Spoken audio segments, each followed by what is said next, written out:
नमस्कार साथियों, welcome to daily 6 PM class. इस क्लास में हम आज MCQ सीरीज का लेक्चर नंबर 157 डिस्कस करेंगे। क्वेश्चन नंबर फर्स्ट है,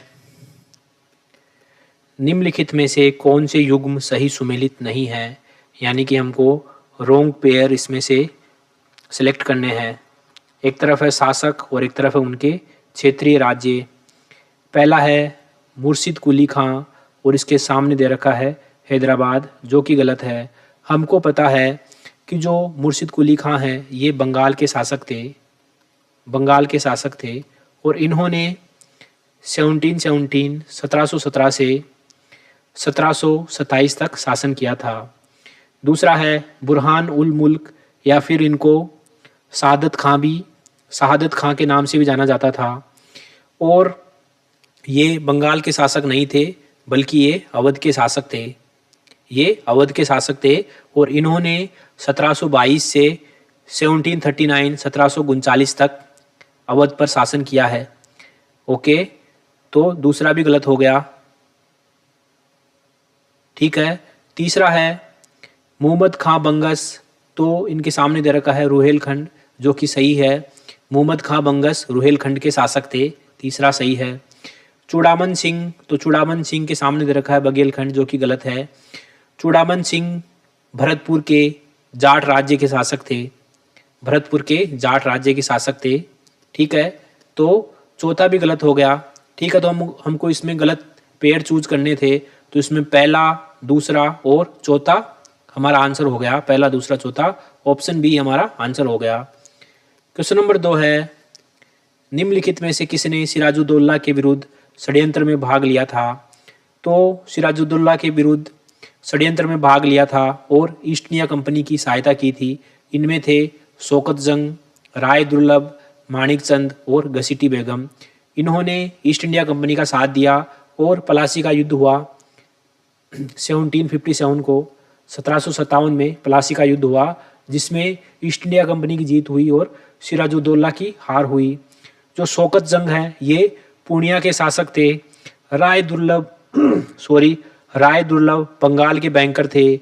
माणिक चंद बंगाल के बैंकर थे और घसीटी बेगम ये अली वर्दी खां की सबसे बड़ी बेटी थी। ओके, तो इसमें डी ऑप्शन सही हो जाएगा। ये चारों जो है षड्यंत्र में शामिल थे। क्वेश्चन नंबर 3 है, निम्नलिखित में से कौन से कथन खालसा पंथ के विषय में सही हैं?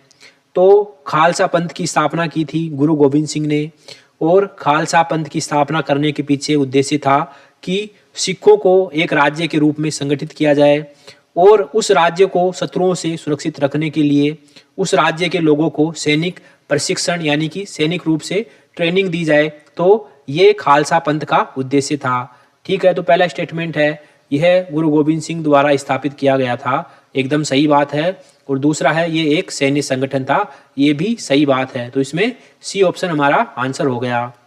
क्वेश्चन नंबर 4 है, निम्नलिखित में से कौन सा कथन सही नहीं है? रॉन्ग स्टेटमेंट चूज करनी है हमको। तो ये है भारत आने वाली पहली यूरोपीय शक्ति पुर्तगाली थे, एकदम सही बात है। 1498 में ये भारत आए थे। Okay, Vasco D gamma Bharat आया था और वह वास्को डी गामा पुर्तगाली था।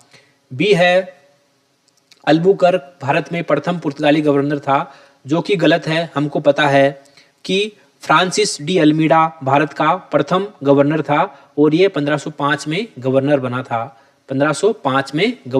था भारत का। ठीक है, सी है, तो बी गलत हो गया। सी है अब्दुल मुनीद नायर की मदद से वास्को डी गामा कालीकट के तट पर पहुंचा था, एकदम सही बात है। और डी है पुर्तगालियों का उद्देश्य मसाले के व्यापार पर अपना वर्चस्व स्थापित करना था, ये भी सही है। तो इसमें बी गलत है, तो हमको गलत चूज करना है, तो बी ऑप्शन हमारा सही हो गया। क्वेश्चन नंबर 5 है, भारत में यूरोपीय कंपनियों के आगमन को सही कालक्रमानुसार व्यवस्थित कीजिए। तो हमको पता है कि भारत में आने वाली यूरोपीय कंपनियों में सबसे प्रथम थी पुर्तगाली, फिर उसके बाद आए डच, उसके बाद आए ब्रिटिश, उसके बाद आए डेनिश और उसके बाद आए फ्रेंच। बी ऑप्शन इसमें सही हो जाएगा। क्वेश्चन नंबर 6 है, निम्नलिखित को सुमेलित कीजिए। एक तरफ है प्रशासनिक स्तर और एक तरफ है उनसे संबंधित अधिकारी। तो प्रांत के अधिकारी होते थे वली, इसमें दे रखा है वली, जो कि सही है। प्रांत का अधिकारी वली होता था। परगना का अधिकारी होता था आमिल, परगना का अधिकारी होता था आमिल, और इसमें दे रखा है खूत, जो कि गलत है।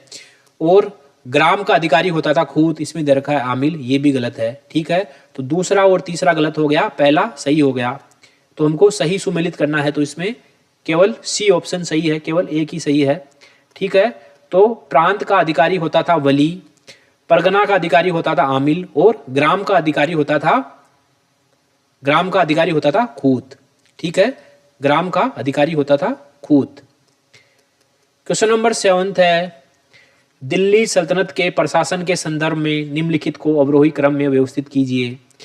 तो सबसे पहले आएगा सिख, उसके बाद परगना और उसके बाद ग्राम।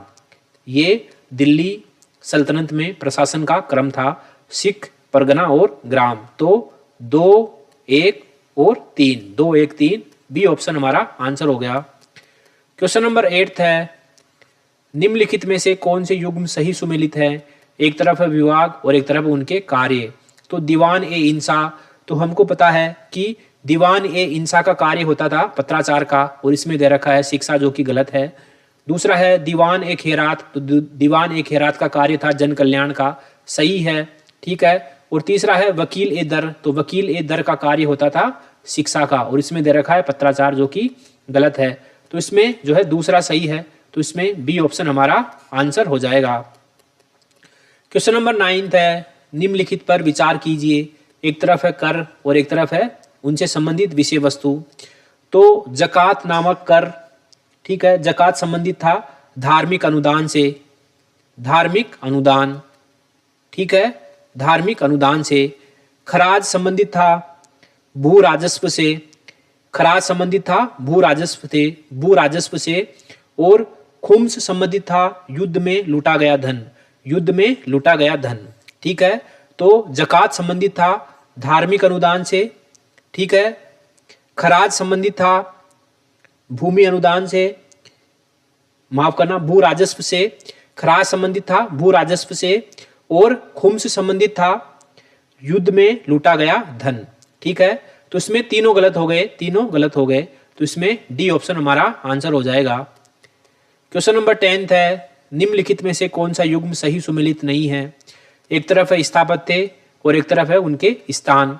तो हिंडोला महल स्थित है मांडू में, मांडू मध्य प्रदेश में, इसमें दे रखा है अजमेर, जो कि गलत है। बी है अटाला मस्जिद, तो अटाला मस्जिद अवस्थित है जौनपुर में। सी है जहाज महल, तो जहाज महल अवस्थित है मांडू मध्य प्रदेश में। और गोल गुम्बद, तो गोल गुम्बद अवस्थित है बीजापुर में। ठीक है, तो इसमें ए गलत है, तो ये हमारा आंसर हो गया। हिंडोला महल अवस्थित है मांडू मध्य प्रदेश में, अटाला मस्जिद अवस्थित है जौनपुर में, जहाज महल अवस्थित है मांडू मध्य प्रदेश में, और गोल गुम्बद अवस्थित है बीजापुर में। ठीक है, तो इसमें ए ऑप्शन हमारा गलत हो गया, तो यही हमारा आंसर हो गया। ठीक है साथियों, MCQ सीरीज का लेक्चर नंबर 157 समाप्त होता है। मिलते हैं अगले लेक्चर में। ठीक है, तब तक के लिए थैंक यू वेरी मच।